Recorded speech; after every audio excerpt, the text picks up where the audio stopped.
Bonjour à tous. Alors ce que vous voyez là en regardant ces images, c'est pas filmé dans un quelconque pays exotique, mais tout simplement au cœur du département de l'Hérault. Et oui, on est au fameux lac du Salagou qui commence quand même à avoir sa petite réputation. Et on va partir ensemble pour une rando qui va nous permettre de longer les rives du lac, mais qui va nous faire prendre aussi un peu de hauteur en parcourant la crête des Lousses. Allez, c'est parti!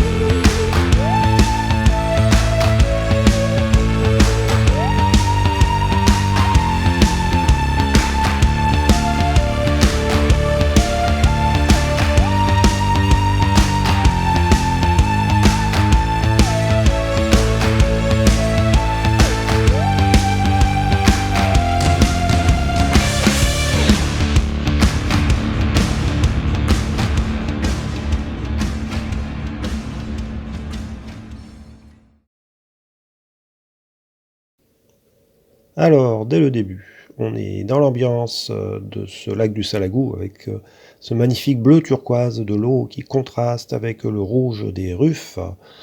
Et on a un sentier qui, le plus souvent, passe tout près des rives du lac. Et c'est magnifié par les couleurs d'automne et ce bel éclairage du matin. Un peu plus loin, on fait face au mont Liosson, là, sur la gauche. Et sur la droite, c'est la fameuse crête des Lousses, et c'est par là qu'on va se diriger.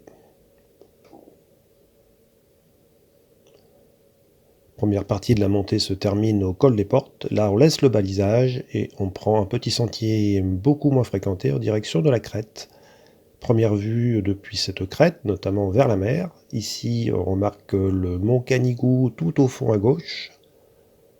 Et un peu plus haut, en montant sur un rocher, on obtient un panorama magnifique à 360 degrés. Donc on reconnaît le lac sur la gauche, le mont Liosson, un peu plus loin le soleil.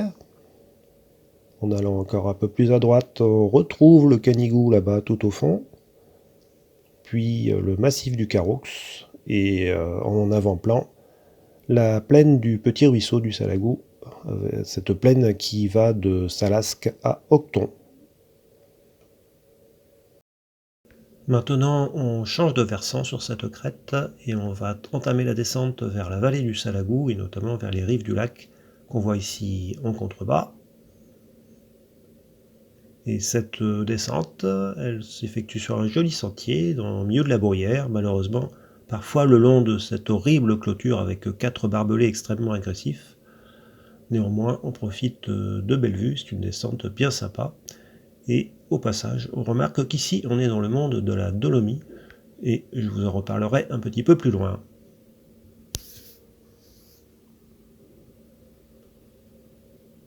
Plus bas dans la descente, on entre en sous-bois. Ici, on est dans une belle chênaie caducifoliée avec ses belles couleurs d'automne qui contrastent notamment avec le rouge de la ruffe, comme vous pouvez le voir sur ces images.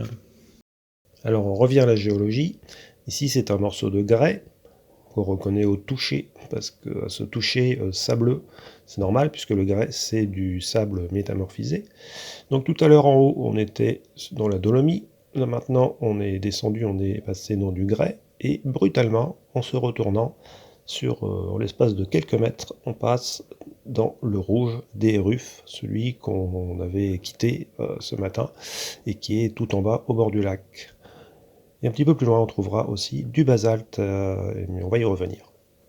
Là, on ne peut qu'admirer ces arbres tendrement entrelacés qui se sont partagés la lumière, toujours dans des belles couleurs d'automne. Là, on a fini la descente. On jette un petit coup d'œil de là où on vient. Voilà, ça c'est la crête des Lousses, là-haut, là. Ça, c'est le ruisseau du Salagou qui est chargé d'alimenter le lac. Il ne faut pas rigoler, mais je vous raconterai tout à l'heure une anecdote.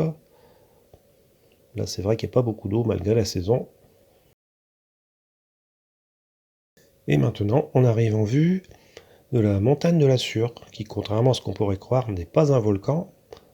Ça, j'essaie de vous l'expliquer sur ce schéma. En fait, c'est un tout petit bout de volcan. Le volcan, lui, il était plus à gauche, avec sa cheminée qui est au niveau du nec de la roque. Et tout le reste, eh ben, ça a été érodé. Donc le nec, le voilà.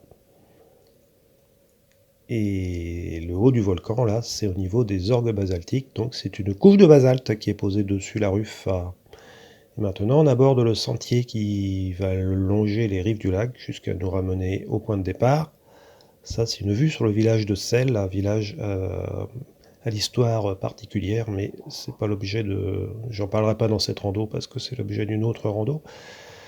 Et maintenant, un petit mot sur le lac du Salagou qu'on va longer jusqu'à la fin. C'est un lac qui a été terminé en 1969, qui est donc alimenté par le fameux ruisseau du Salagou qu'on a vu tout à l'heure.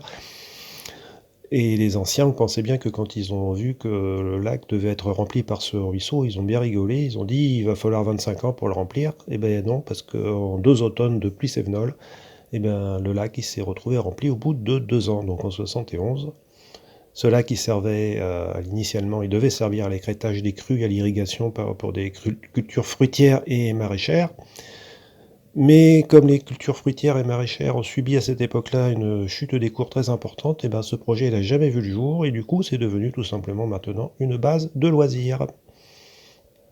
Et je vais vous laisser donc sur ces dernières images de ce magnifique lac dans ce très bel environnement, et on se retrouve pour une prochaine rando.